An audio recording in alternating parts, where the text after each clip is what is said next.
법지문에서는 일단 그 행위의 주체, 그리고 행위의 대상, 그 다음에 절차의 조건, 이런 것들이 중요하다라고 얘기했고, 자, 그럼 바로 본문 읽어볼게요. 현대사회에서 디지털 금융기술의 발달은 금융거래의 속도와 편의성을 극적으로 향상시켰다.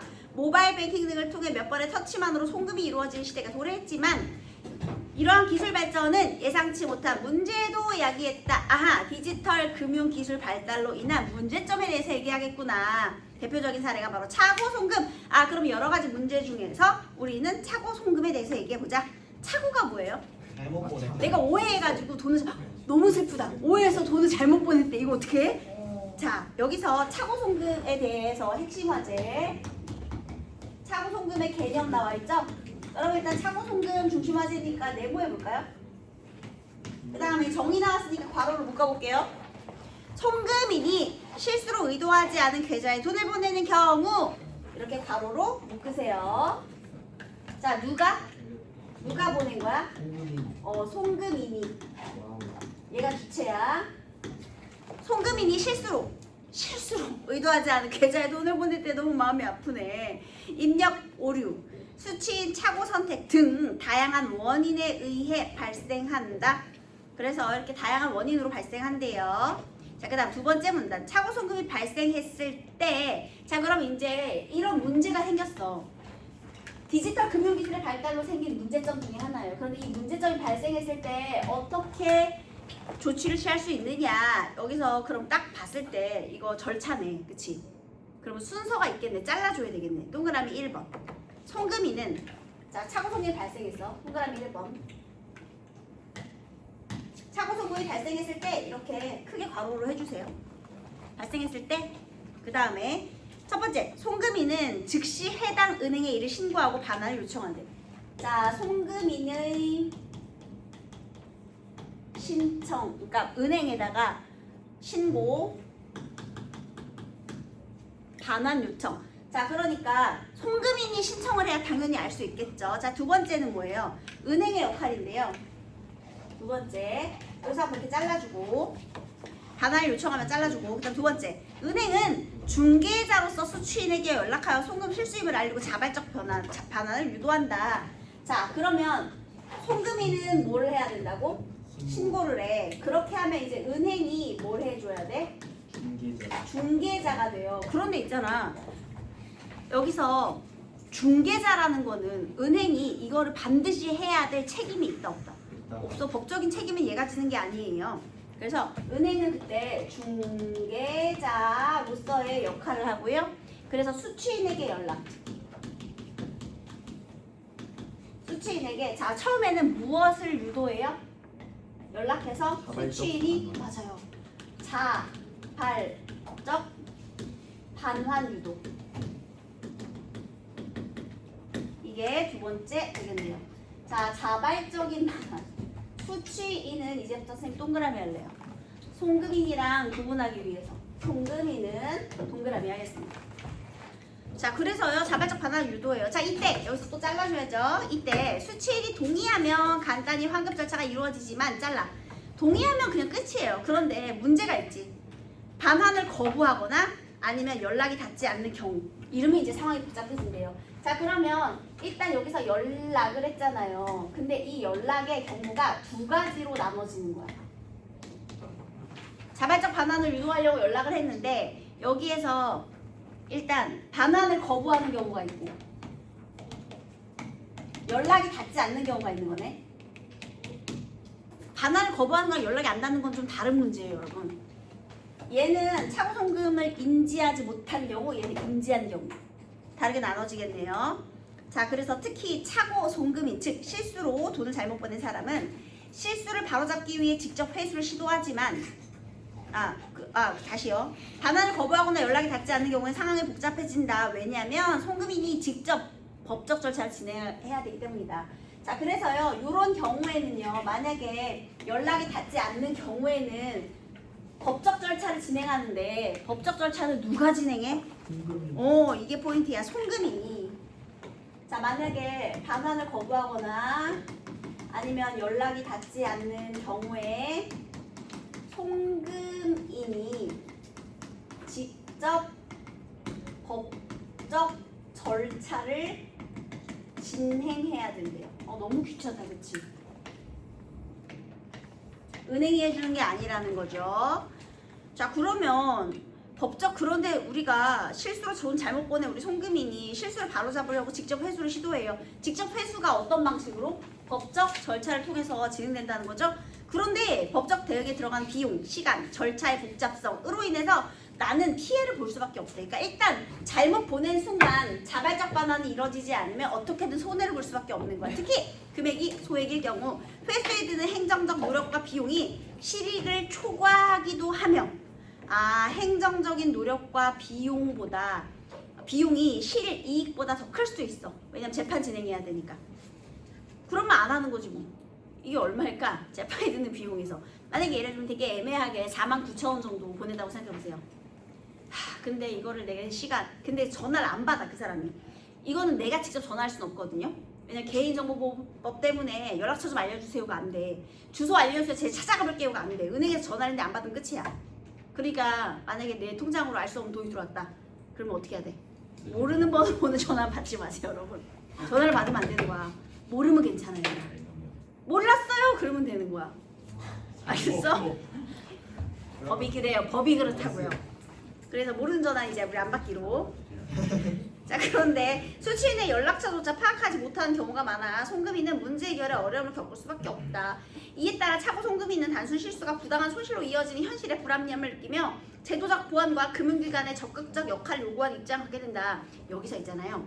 제도적인 보완과 금융기관의 적극적인 역할을 요구해서 나타나게 된 제도가 뭔지 아세요? 저 뒤에 가서 이따가 차고송금 반환 재원 제도가 되는 것이고요. 자, 그 다음에 그 앞에는 직접 법적 절차를 진행하게 된다 그랬잖아요. 이 법적 절차에 대한 설명이 먼저 나옵니다. 세 번째 문단. 그래서 법적 절차 직접적으로 어떻게 진행하는지 알아야 되겠지. 얘들아, 3번 문단은 민법이고요. 4번 문단은 형사네요. 두 가지로 다 진행이 가능한데, 자, 먼저 민법부터 볼까? 법적으로 볼 때 법적인 절차예요, 여러분. 차고 송금인은 민법 741조에 따라 부당 이득 반환을 청구할 수 있다. 자, 법적 절차 중에 첫 번째는요, 민법에 의한 부당 이득 반환. 불법적으로 얻은 이득 반환하는 소송을 걸릴 수 있대요. 이 조항은 법률상 원인 없이 타인의 재산 또는 노무로 인하여 이익을 얻고, 그쵸? 갑자기 이유 없이 내 통장에 꽂힌 돈이니까 이로 인하여 타인에게 손해를 가한 자는 이익을 반환하여야 한다라고 명시하고 있으며, 얘들아, 여기서 민법이잖아. 그냥 돈을 돌려주고라고만 했네. 돈 돌려주래. 이는 송금인이 민사소송을 통해 수취인을 상대로 반환을 청구할 수 있는 근거가 된다. 자, 그래서 얘는 부당이득 반환 청구할 수 있대. 반환을 청구할 수 있대. 그러나 소송은 절차가 번거롭고 시간, 비용이 들고 수취인이 고의적으로 반환을 회피하는 경우 부담이 너무 커진대요. 모르는 번호 안 받아야 돼. 자, 일부 수취인은 본인의 계좌에 갑작스럽게 입금된 금액을 처음에는 정당한 수입으로 오해할 수도 있고, 그냥 내가 어디서 들어오기로 한 돈이었다라고 생각할 수 있지. 또 일부 수취인은 송금인의 연락을 받지 못한 상태에서 이루어진 입금만으로는 차고 송금임을 인지하지 못한 경우, 그러니까 원래 내 돈이거나 아니면은 잘못 들어온 돈이라고 모를 수 있다라는 거예요. 그런데 만약에, 자, 이런 경우죠. 내가 연락을 못 받았거나 오해하는 경우, 인지하지 못한 경우. 자, 원래 이 민법에 의하면 이렇게 되고요. 자, 그 다음에 여기서 반환 요청을 받거나 은행에 연락을 받으면 수취인은 보관자가 되고, 그때에는 형사상으로, 그러면 우리가 형사를 진행하려면 조건이 있대요. 형사를 진행하기 위한 조건이 뭐야? 여기 헷갈리니까 우리 아까 전에 그 세 번째 문단에다가 민법 메모하시고요. 세 번째 문단의 첫 번째 줄에 민법 있잖아. 부당 이득 반환 청구. 이렇게 해놓으면 되겠죠? 아니면 밑줄 그어도 되고. 그 다음에 송금인이 민사소송을 통해, 여기다가 줄 쳐줄까? 송금인 동그라미하고 민사소송을 통해 줄 쳐두고, 그러면 송금인이 민사소송 해야 되는 거야. 그래서 힘들대. 자, 그 다음 이번에 네 번째 문단이에요. 일부 수취인이 오해할 수도 있고 차고 송금을 인지하지 못하는 경우도 있어. 그러면 자 여기서 형사상으로 자 여기 형사도 네모해보세요. 이제 형사니까. 그런데 형사 고소가 될 수 있는 조건이 이 앞에서 설명한 거죠. 자 언제 수취인이 인지를 못하는 경우는 안 되고 여기 뭐라고 되어 있어? 반환 요청을 받거나 은행을 통해 연락을 받으면 수취인이 연락을 받으면 즉 차고송금이라는 걸 인지하게 되면 이런 뜻이지. 자 이거 되게 중요한 조건이네. 그래서 수취인이 여기는 괄호해가지고 밑줄을 긋을 건데요.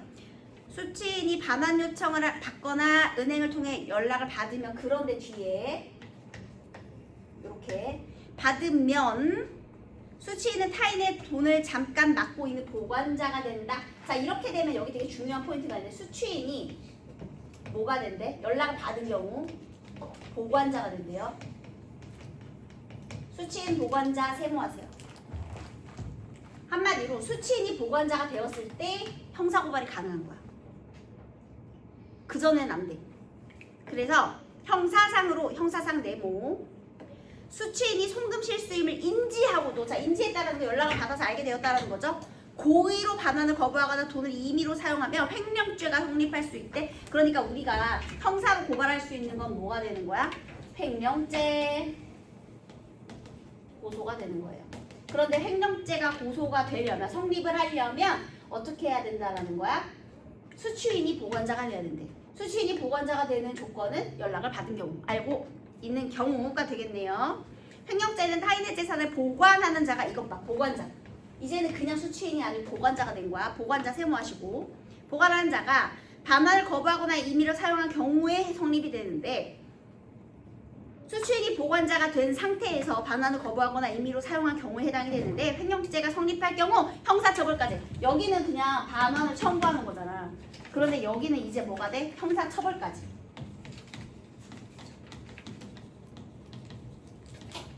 형사처벌까지 가는 거예요. 형사니까. 그래서 핵심적인 쟁점은 수취인의 행동이 선의였는지 악의였는지의 여부다. 이거에 대해 다시 한번 설명해 주네요. 선의란 차고송금을 몰랐던 경우로 자 여기에서 선의 동그라미 해볼까? 수취인인지 몰랐던 경우 그게 선의라는 것이죠. 그 다음에 이때는 민사적 반환 의무만 존재하며 형사처벌 대상은 아니다. 자 그러면 여기서 아까 이 얘기를 여기서 지금 다시 해주고 있네요. 일단 여기서 내용 정리를 해보면 여기서 차고송금이 발생했어. 그러면 송금인의 신고로부터 시작이 돼요. 은행은 수취인한테 대신 연락을 해줘서 자발적으로 반환할 수 있겠는지만 유도한대. 근데 만약에 연락이 안 돼, 또 반환을 거부해, 그러면 송금인이 직접 법적 절차를 진행해야 되는데 이 법적 절차는 두 가지로 진행이 되는 거예요. 민법상 그리고 형사상. 그런데 이 조건이 다르대. 자 그거는 어떻게 되는 거야? 자 얘가 어떻게 다르게 되느냐. 일단 수취인이 여기 이제 다시 정리해 주는 거죠. 두 가지로 정리하는데 만약에 행동이 수취인의 행동이 선의인 경우가 있고 악의인 경우가 있대요. 선의인 경우와 악의인 경우. 그래서 선의인 경우에는 송금을 몰랐기 때문에 민사적 반환 의무만 존재하며 형사처벌 대상은 아니다. 그러면 어떻게 해요? 민사적 반환 의무. 니네들은 어떻게 표시하는지 알아? 민사적 반환 의무에 이렇게 하고만 존재하며 밑에 이렇게 동그라미 해주는 거예요. 그 다음에 형사처벌 대상은 아니다. 형사처벌 대상은 아니다. 이렇게 해주는 거예요. 금방 보이죠? 민사만 되고 형사는 안 되는데. 또 반면에 악의란 악의는 세모하시고 송금 실수임을 알고도 반환을 거부하거나 소비한 경우로 이때는 뭐만 발생해? 형사적 책임만이 성립한다. 이렇게 표시해두면 되겠죠? 그 다음에 대표적인 판례로 자 여기부터 예시죠. 선생님이 예시는 어떻게 하라 했어요? 이렇게 묶으라 그랬지. 대표적인 판례로 자 예시니까 사례 판례가 나왔네요. 구체적인 사례 판례 동그라미 할게요. 예시니까. 그 다음에 2021년에 차고송금 사건이 있다. A는 실수로 920만 원을 다른 사람의 계좌에 송금했고 그러면 A가 뭐가 되는 거야? 송금인. A 동그라미 송금인이요. 수취인 세모하고 수취인은 자신의 돈이 아님을 인지한 뒤에도 자 그럼 선이야 악이야? 악의. 반환하지 않고 생활비로 소비했대. 그러면 형사상의 고소, 그 다음에 처벌 대상 되는 거죠. 법원이 이에 대해 수취인이 자금의 출처를 알고 있었는데 반환하지 않고 소비하는 것은 불법 영등 의사가 인정된다. 징역 2개월에 집행유예 1년 형사처벌의 대상이 되었다. 이렇게 선고하였다 되는 거네요. 괄호 닫고. 차고송금에 대한 명확한 판단과 기준이 보여지네요. 자, 그 다음 또 하나. 아까 우리 저기 문단에서요. 두 번째 문단에서요. 직접 법적 절차를 진행해야 되는데 얘가 되게 어렵대. 그리고 또 하나는 제도적인 보안과 금융기관의 적극적인 역할을 요구할 수도 있대요. 그래서 이번에는 그 제도적 보안, 금융기관의 적극적 역할에 대해서 나옵니다. 이건 법적 절차고. 자, 그러면 여기에서 제도적인 보안, 강제는 할 수 없지만 여기서는 아까 직접 진행했고요. 그 다음에 이제 제도적으로 보완책. 어떤 게 있는지 한번 볼까? 은행은 송금 행위의 통로 역할을 하지만 실질적으로 차고 송금을 발생시킨 주체는 아니다. 자, 은행은 네모를 한번 해볼까요? 은행 중개자니까. 자, 은행은 네모, 차고 송금 발생시킨 주체 아니죠? 차고 송금은 송금인의 실수로 인해 발생한 것이므로 은행은 법적 책임을 지지 않는다. 법적 책임 줄치고 X에 두면 되겠죠. 법적인 책임이 없어요. 다만 금융 소비자 보호 차원에서, 자, 여기 줄쳐 금융 소비자 보호 차원. 그래서 수취인에게 연락, 반환 의사 확인, 신고 절차 안내를 수행하며, 그 다음 차고 송금 반환 지원 제도에서도 중요한 협력 주체로 참여한다. 아하, 자, 무슨 제도가 있는 거야? 차고 송금 반환 지원 제도.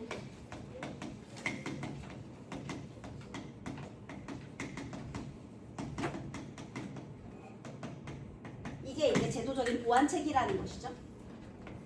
자, 그때는 은행이 협력의 주체로 참여하게 된대요. 은행이 협력. 그럼 은행이 하는 역할이 무엇인지 우리가 봐야 되겠네. 볼까? 그러나 수취인이 반환을 거부할 경우 은행은 연락처나 주소 같은 수취인의 개인 정보를 송금인에게 제공할 수 없고, 제공 X, 반환을 강제할 권한 X, 권한도 없어요. 이러한 법적 제도적인 한계는 송금인에게 은행이 소극적이라는 인상을 줄 수 있지만 실제로는 개인정보보호법 등 관련 법률에 따라 제한을 받는 것입니다. 자, 그러면 은행은요, 은행이 협력이 있는데 이 협력을 할 때 은행은 한계가 있대. 예를 들면 어떤 거? 개인정보보호법.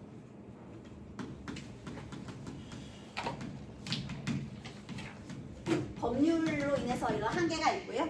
그렇지만 한계를 보완하고 송금의 부담을 완화하기 위해 도입된 것이 바로 차고송금 반환 지원 제도인데요. 이 제도는 은행의 한계로 인해서 발생한 거래요. 이런 한계가 있대, 은행은. 자, 그런데 이 제도는, 자, 이제부터는 이 제도에 대한 설명이에요. 자, 누가 운행해? 예금, 보험, 공사. 새로운 주체가 등장했네. 예금보험 공사가 운영하며, 자, 은행은 아까 우리 네모였잖아요. 중개자 역할만 할 수 있었잖아. 얘 적극적으로 나서질 못해. 그래서 여기에 누가 등장했느냐? 예금보험공사라는 게 등장했네요.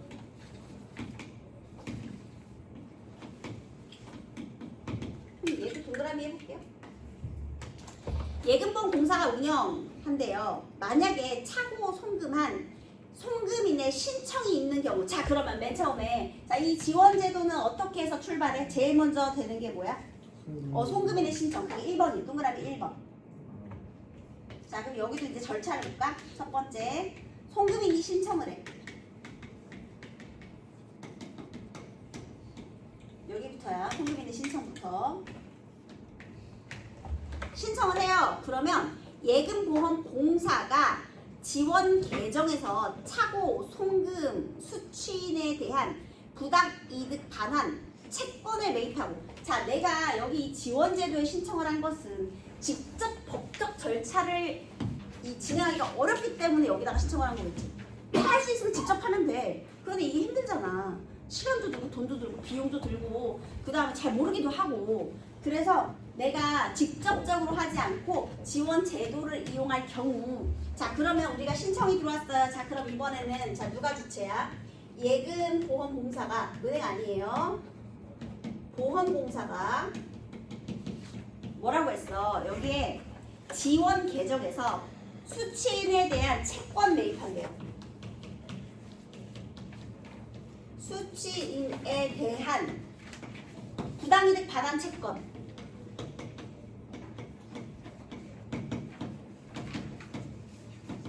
얘들아, 부당이득 반환 채권을 매입한대. 이게 무슨 소리야? 권리를 사는 거야. 어떤 권리? 야, 너 부당하게 얻은 이득 반환해라 라고 법적인 절차를 진행할 채권을 매입하는 거야. 그러니까 누구 대신? 송금인 대신 진행해 주겠다는 거지. 여기 수수료 받겠지. 그래서 이걸 매입하고 수취인에게 일단 자진으로 돌려줄 걸 안내를 먼저 해요. 여기는 그래서 여기서 채권을 먼저 매입한 다음에 원래 있잖아, 처음에 내가 송금 반환 지원 제도를 실행하기 전에 먼저 은행에 신고를 했겠지. 그리고 은행에서 먼저 수취인한테 연락이 갔겠지. 근데 연락을 안 받는 거야. 그런 경우에 내가 여기다가 송금인이 신청하는 거야. 은행이 신청하는 게 아니에요. 송금이 신청을 했어. 내가 법적 절차를 진행하기 힘드니까. 그래서 여기서 신청했는데 여기도 일단 이 예금보험공사가 채권을 매입하고 매입한 다음에 바로 법적 절차를 진행하는 게 아니에요. 뭐부터 해야 돼? 한 번 더 확인해. 뭐? 야, 우리가 권리가 있거든? 그런데 자진해서 돌려줘라. 이렇게 먼저 안내하는 거야. 그래서 여기도 안내가 있죠. 한 번 더. 세 번째, 수취인에게 자진 반환. 안 그러면 너 이런 불이익 받을 수 있어. 라는 걸 먼저 안내하죠. 왜냐면 법을 진행하면 일단 복잡하니까. 그래서 안내를 했어요. 근데 만약에 불응했어. 그러면 자, 어떻게 해? 이번에 네 번째. 법원에 지급 명령을 신청해요. 자, 신청의 주체 누구라고요? 예금보험공사. 얘가 하는 거야 지금 다. 그렇게 해가지고 돈을 회수해. 자, 이걸 통해서 신청해서 돈을 회수하고 받아냈네. 그 다음은 회수 비용을 공제한 후 남은 금액을 차고 송금인에게 돌려준대요. 자, 비용을 공제 후 송금인에게 돌려줌. 이렇게. 자, 그러면 여러분 송금인 입장에서 차고 송금 반환 지원 제도를 이용할 경우 100% 다 돌려받을 수 있나요? 아니요. 그런데 그럼에도 불구하고 이 제도를 이용하는 이유는 뭐야? 내가 직접적으로 절차를 진행하기 어려울 경우가 되는 거죠. 자, 신청 요건이 또 있대요. 아무 때나 신청하는 게 아니야. 자, 이번에는 이 송금의 신청 요건. 자, 신청 요건 이렇게 대괄호 하시고. 자, 첫 번째. 차고, 그냥 첫째만 동그라미 해두면 되겠죠? 차고 송금이 건당 5만원에서 1억원 이상일 것. 둘째, 동그라미 송금일에서 1년 이내일 것. 셋째, 수시 자발적으로 방어하지 않았을 것이다. 이렇게. 이 제도는 송금인의 심리적 부담을 줄이는 데 기여하며 제도 시행 이후 실제 회수율도 일정 수준 향상되었다. 그다음 마지막, 차고 송금 문제는 기술의 편리함, 인간의 실수가 만나는 지점에서 발생한다. 이로 인해 송금인은 억울한 손실을 입고 수취인의 의도와 관계없이 법적 책임을 질 수 있으며 은행은 중재자로서 실무적 역할을 수행하지만 법적인 강제력은 부족하다. 이들 세 당사자의 입장은 모두 일리가 있으며 따라서 이해관계가 충돌하는 지점이래요. 이처럼 차고 송금은 단순한 금융 실수가 아니라 개인의 권리와 의무, 제도의 한계, 사회의 정의가 교차하는 쟁점에 있대요. 따라서 이제 결론이네. 차고 송금 문제는 개인 차원에서의 신중한 과로, 공공 차원의 제도적 완성 과로, 이 모두 요구되는 영역이라고 할 수 있대요. 1번, 글에 대한 설명으로 적절하지 않은 것은 아는의 세모에 두시죠, 여러분. 1번, 아는 것은 세모. 동그라미 1번. 글의 화제에 해당하는 용어의 개념 설명한 다음에 처음에 차고 송금이 있었죠? 그 다음에 글의 내용과 관련된 구체적인 법률 조항, 아까 전에 민사 뭐 741항인가 뭐 있었죠? 민법에. 특정 판례 있었죠? AC. 그 다음에 글의 화제가 갖는 의미를 개인 차원, 공공 차원, 맨 마지막에 있었죠? 글의 화제에 대해 여러 주체들이 갈등하는 모습 있어. 셋 다 갈등한데 근데 구체적 사례가 없네. 아까 전에 구체적 사례는 이 법원의 판결 내용을 이야기한 거지 여러 주체들이 갈등하는 모습이 아니니까. 네, 그래서 땡! 그다음 윗글의 내용과 일치하는 거 일치 동그라미하고 동그라미 1번 은행은 차고 송금 문제를 해결한 적극적 주체 맞아요? 아니요. 중지되니까 땡. 차고 송금이 발생한 이후 일정 시간 이내에 신고를 하면 특별한 절차 없이. 에헤이. 절차 없이? 절차가 이렇게 많은데 땡. 차고 송금이 발생했을 때 차고 송금인이 민사 소송을 진행하기 위해서는 차고 송금 금액이 최소 5만 원 이상이어야 한다. 걔는 뭐였어? 5만 원 이상은 지원제도. 이거 둘 다 아니야. 지원제도에서. 지원제도를 신청할 때. 그래서 땡. 민사도 아니고 형사도 아니에요. 그 다음 차고 송금인의 차고 송금 반환 지원제도를 이용하려면 차고 송금인이 차고 송금 반환 지원제도를 이용하려면 예금공사가 발행하는 부당이득 채권을 매입해야 한다. 뭐가 틀렸죠? 예금공사가 부당이득 채권을 발행을 해요? 아니요. 이거는 예금공사가 발행하는 채권을 차고 송금인이 사는 것이 아니라 아까 지원 계정에서 예금보험공사가 채권을 매입하는 거예요. 그래서 땡. 그래서 항상 이렇게 주체, 객체 이런 거 확인해야 되고. 그 다음 차고 송금한 송금인의 신청이 있을 경우 예금보험공사는 수취인에게 자진으로 돌려줄 것을 안내하고, 그쵸? 송금의 신청이 있으면 일단 안내하고 불응하면 법원에 차고 송금에 대한 지급 명령을 신청한다. 정확히 맞아 떨어진 내용 5번. 3번. 미끄러 제시된 수취인에 대한 이해로 틀린 걸 골라보래. 적절하지 않은 세모. 1번. 수취인이 법률상 원인 없이 타인의 재산을 임의로 사용하면 민법 741조에 의해 벌금형에 처벌받기는데 에이 민법 아니잖아. 뭐 형사지. 횡령죄잖아. 민법이 아니고 이거잖아. 횡령죄 형사. 민법이 아니고. 틀렸죠? 법집문에서 이런 거 자주 나옵니다. 그 다음에 수취인이 자신의 계좌에 잘못, 그 답은 1번이 틀렸고요. 나머지 맞는 소리. 수취인이 자신의 계좌에 잘못 입금된 돈을 입금 즉시 반환했다면 반환 이후에는 민사상 및 형사상 책임을 안 져도 되죠. 반환했으니까. 수취인이 자신의 통장에 입금된 금액이 송금 실수임을 은행을 통해 고지받았다면 고지를 받으면 뭐가 돼? 보건자가 되죠. 맞아요. 수취인이 자신의 계좌에 갑작스럽게 입금된 금액을 정당한 수입으로 오해했어. 자 그럼 선이야 악이야? 선의. 그래서 선의로 인출하면 악의로 판단하기 어렵죠. 오해한 거니까. 몰랐으니까. 그 다음에 수취인이 자신의 계좌에 입금된 돈이 차고 송금임을 인지한 상태에서, 그럼 악의네. 임의로 사용하면 횡령죄로 인한 민사처벌이 가능하겠습니다. 자 이번에 틀린 내용 적절하지 않은 거 고르는 거야. 아는 세모. A는 모바일 뱅킹을 이용해 지인에게 500만 원을 보내려다 계좌번호를 잘못 입력하는 바람에 잘못 송금이 되었다. A가 송금인이고 지금 차고 송금이 발생한 상황을 말하네요. 실수로 인한. A는 해당 은행에 전화를 걸어 송금 실수했음을 알리고 신고, 해당 계좌 번호 주인의 이름과 연락처를 알려줄 것을 요구했다. 하지만 은행 측은 거절한 후, 왜? 개인정보보호법 때문에 안 되니까. 차고 송금 반환 지원 제도를 알려주며 이 제도를 통해 돈을 돌려받을 것을 안내했다. 한편 은행은 수취인 B에게 전화해서 차고 송금 사실을 알리고 반환 의사를 물었는데, 자 알리고 반환 의사를 물었다. 그러면 알렸다라는 지점에서 이 수취인은 뭐가 된 거예요? 보관자가 된 거네. 수취인 B는 반환 거부 의사를 밝힌 후 돈을 인출하여 사용하였다. 이 새끼 횡령죄에 해당이 되겠네. 그지? 자 1번. A는 돈을 돌려주지 않는 수취인 B를 상대로 부당이득 반환 청구 소송을 할 수 있겠군. 부당이익은 반환 청구 소송. 이거 민법이거든요. 이거 누가 하는 거야? 송금인이 하는 거니까 할 수 있겠지. 돈 안 돌려줬으니까. 일단 민사도 가능하고 형사도 가능하고 다 가능한 거야. 그 다음 은행 측이 A에게 수취인에 대한 정보를 알려주면 보호법 위반이 되겠군. 그쵸? 아 그래서 안 알려준 거죠. 은행 측이 수취인 B에게 전화해서 차고 송금을 알린 것은 금융소비자 보호 차원이다. 맞고요. A가 송금일로부터 1년 이내에 차고 송금 반환 지원 제도에 신청을 한다면 회수 비용 없이 모두 돌려받을 수 있겠군. 회수 비용이 없다가 틀렸죠. 회수 비용을 제외하고 돌려줘야 되지. 땡. 수취인 B는 자신의 계좌에 입금된 돈이 차고 송금임을 알았음에도 불구하고 인출했으니까 형사처벌을 받겠군. 맞는 소리죠. 문맥상 기억과 의미가 가까운 거. 자 기억 보세요. 회수에 드는 행정적 노력과 비용이에요. 그러면 원래 이렇게 단어의 의미 파악할 때는 주어 자리, 목적어 자리, 부사어 자리 이런 거 보는 거거든요. 그러면 주어가 뭐야? 노력과 비용이 들다죠. 노력과 비용이 들다. 가장 의미가 비슷한 것은 품이 든다. 품이 내 노력이니까. 내 노동이니까. 그치? 뭐야? 정답 2번이네.